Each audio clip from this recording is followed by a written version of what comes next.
Hello, hello, sois le bienvenu. Notre leçon du mercredi commence. J'espère que tu vas bien. Si jamais ça va pas, peut-être il y a des choses qui vont pas bien au niveau de la santé, du travail, de ressources financières, relations interfamiliales.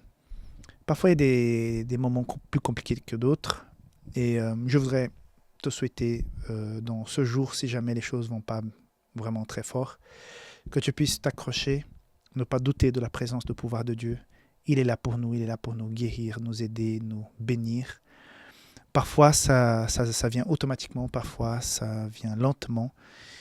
Mais le plus important, c'est que tu puisses rester accroché, parce que la vraie vie n'est pas celle-ci. Nous sommes de passage, nous irons vers l'éternité pour vivre et y habiter pour toujours avec le Seigneur. Donc, tiens bon jusqu'au bout. N'hésite pas vraiment à clamer, à demander Dieu. Même si tu es fâché avec Dieu parce que tu ne comprends pas ce que t'arrive, tu lui dis. Jésus accepte qu'on soit fâché avec lui parce qu'on ne comprend pas. Il écoute. Donc Jésus est capable d'entendre ton désarroi et tes incertitudes. Si jamais tu as un doute par rapport à Dieu, on va lui dire: Seigneur, je ne te comprends pas, je ne sais pas si tu es là, si tu existes vraiment. Voilà, que tu puisses vraiment lui parler sincèrement et tu verras que déjà d'en parler, c'est soulageant. Voilà, sans autre, nous passons donc à la leçon de ce mercredi. Voilà les amis, donc nous avons aujourd'hui et demain cette histoire des récits entrelacés, c'est-à-dire qu'un récit qui commence au verset 21 avec les parents de Jésus ne va pas finir. On a un deuxième récit qui commence. C'est comme un sandwich. Donc nous avons le milieu là, le récit d'aujourd'hui, et on va traiter demain les deux autres parties de premier récit qui commence et qui va finir après celui d'aujourd'hui. Donc l'histoire des parents de Jésus, nous allons voir dans les leçons du jeudi. Aujourd'hui, je vais rester notamment sur le Saint-Esprit. C'est vrai que Jésus va expliquer ici qu'il ne peut pas être Satan, quelque part un serviteur de Satan, parce qu'il est en train de faire des miracles qui vont à l'encontre de ceux qui veulent et qui prêchent Satan. Là, il donne cet exemple de quelqu'un qui va rentrer dans une maison d'un homme fort. Donc, s'il est fort, la première chose qu'il doit faire, c'est de l'annuler. Donc, s'il peut annuler quelqu'un de fort, parce qu'autrement, il sera expulsé par cette personne de sa maison. Donc, c'est toi qui es le plus fort. Si tu lis celui qui est très fort, c'est toi qui es encore plus fort. Donc, il dit, mais ça n'a pas de sens. Je ne viens pas faire ce que je fais au nom du diable. Je viens faire au nom de Dieu. OK ? Mais le plus important, c'est le verset 28 et 29. Je vous le dis en vérité, tous les péchés seront pardonnés aux fils des hommes et les blasphèmes qu'ils auront proférés. Mais quiconque blasphémera contre le Saint-Esprit n'obtiendra jamais le pardon. Il est coupable d'un péché éternel. Donc, déclaration extrêmement forte et très importante. Qu'est-ce que c'est le blasphème ? Je me souviens, mes amis, quand j'ai commencé à vivre ma conversion, à étudier la Bible, il y avait une étude biblique qui s'appelait « Le péché impardonnable ». Je ne sais pas qui a mis ce titre à cette étude biblique, mais je flippais. C'était l'étude, je crois, 18. Et au fur et à mesure que je faisais des études, je faisais seul les études, je voyais ce 18 qui arrivait et je me disais « Ah mince, si j'ai déjà commis ce péché impardonnable, ça sert à quoi d'étudier tout ce que j'étudie ? Parce que je vais découvrir à l'étude 18, je me souviens toujours, c'était le 18, je vais découvrir au 18 que c'est cuit, quoi, parce que j'ai déjà commis le péché impardonnable. Donc j'étais un peu stressé.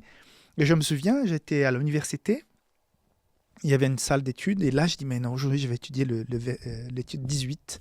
Et j'ai fait une prière, et j'ai dit, Seigneur, si j'ai déjà commis le péché impardonnable, c'est cuit, je suis désolé, je ne savais pas avant.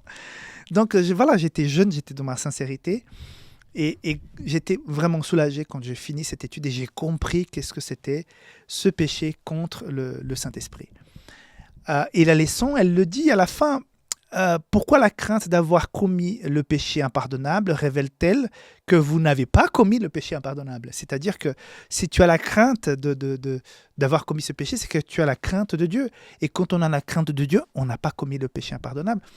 En fait, il n'y a pas de péché impardonnable. C'est tout simplement la personne qui va s'éloigner tellement,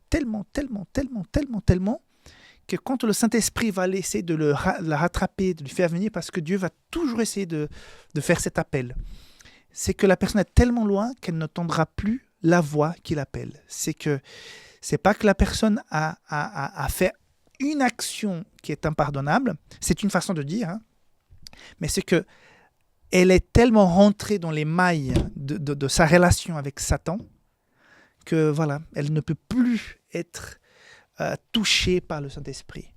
J'ai déjà entendu parler des personnes, quand on lit les livres de Roger Morneau, on a ici à Saint-Félix, tu peux aller sur publicationadventiste.com, au cœur du surnaturel. On a réimprimé ce livre l'année dernière, de voir comment cet homme était mêlé au spiritisme, il était vraiment embriqué là-dedans, et le Saint-Esprit à un moment donné va l'appeler. Donc, il n'a pas commis le péché impardonnable, il était encore à portée de la main du Saint-Esprit. Donc, à mon avis, il n'y a pas beaucoup de personnes, mais je crois qu'il y a une certaine quantité de personnes qui rentrent en relation claire et directe, qui cherchent, qui demandent à être vraiment des serviteurs de Satan.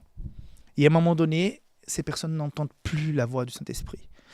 Il y en a déjà qui ont déjà fait presque un pacte avec le diable, mais avant de faire ça, il y a une voix encore qui les appelle et ces personnes sont revenues. Donc tout est possible, le pouvoir de Dieu est puissant, est puissant. Il faut que la personne laisse une petite place pour que la voix du Saint-Esprit passe, et si la personne saisit cette occasion, donc il n'y aura pas ce péché impardonnable. Donc ne pense pas que tu as déjà fait quelque chose de mauvais dans la vie qui est complètement impardonnable. Jésus est un Dieu de pardon, de nouvelle vie, de transformation, de changement profond et parfois radicaux. Hein.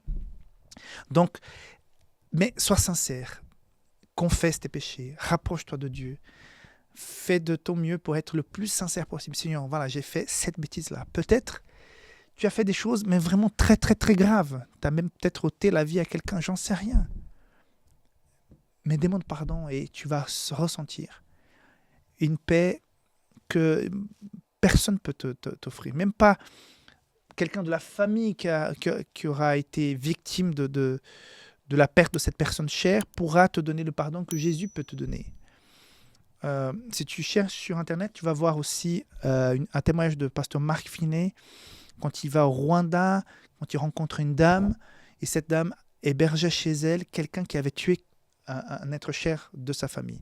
Donc je vais pas te donner plus je ne vais pas spoiler, mais Marc Finet, témoignage Rwanda, et tu verras ce puissant témoignage qu'il raconte. C'est impressionnant, quelqu'un qui peut pardonner. Donc Jésus est puissant, l'évangile est transformateur. Donne ton cœur à Jésus et tu verras des changements profonds et tous les péchés seront pardonnés. Et ça, c'est la grâce de Jésus. C'est vraiment la très bonne nouvelle. Que Dieu te bénisse. On va demain pour parler de la famille de Jésus. Bye bye.